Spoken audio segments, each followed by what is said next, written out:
Israel last night carried out an airstrike in the area of Aleppo airport in the northeast of the country. That's according to the Syrian Observatory for Human Rights, who added that 7 people were killed in that area. Syrian sources claim that the country's anti-aircraft defenses thwarted the strike. While the Israeli military has yet to comment, Israel's acting foreign minister, Israel Katz, was quoted by Israeli daily Haaretz today as saying that as far as Iran knows, it's Israel who carried out the strike. Our senior Middle East correspondent, Mohammad Al-Kassim, breaks it down. Another airstrike. Syria's official Sana news agency accused Israel of carrying out an airstrike in Syria on Wednesday night, this time in Aleppo, Syria's second city. Syrian TV said only material damage was caused. Army air defenses repel an Israeli aggression that targeted a number of industrial sites in Sheikh Najjar industrial zone, northeast of Aleppo, and downed a number of the hostile missiles.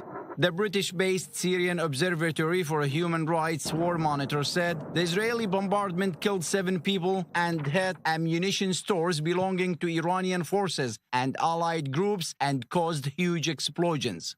Israel rarely admits publicly that it's behind these attacks. Prime Minister Benjamin Netanyahu addressed the airstrikes on Thursday, saying, "Our activities against Iran's attempt to establish itself militarily in Syria, to introduce sophisticated weapons in it, continues all the time."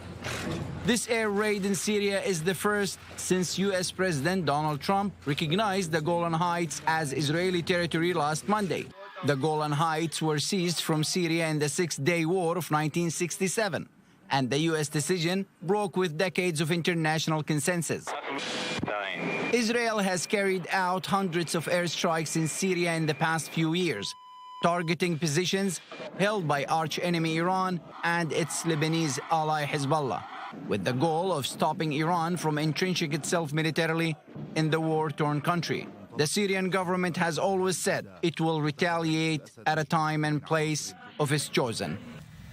And Mohammad Al-Kassim is still with me in studio to discuss this story further. And Mohammad, of course, one of the reasons why this is alarming is the location, not exactly the traditional quote-unquote site to strike by Israel, but that's not why this is an important and significant airstrike, if it was indeed done by Israel. That's not the only reason. Well, a couple of reasons why it's significant in terms of the location. First of all, we're talking about the northeast part of Syria, where we have 2 other militaries involved there. We have the Turkish military as well as the Russian military that are joining together also in joint patrols of that area based on agreements. In the past, we've seen Israel carry out attacks in Deir ez-Zor, in the eastern part of Syria, near Damascus, in the southern part of Syria. Even at times near Aleppo, only to the south. That took place. But to have it done there, that risks also maybe getting involved or at least clashing with the other 2 militaries we're talking about.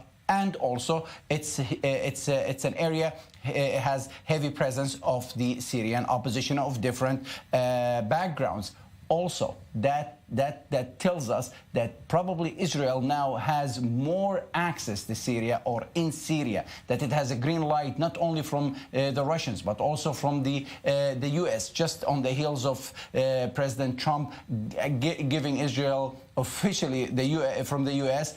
Sovereignty over the Golan Heights, even upping the tension in the area. But now it seems that if Israel was behind this airstrike, is basically conducting airstrikes as it wishes, targeting Iranian warehouses, military warehouses, Iranian bases, Iranian foot soldiers inside Syria.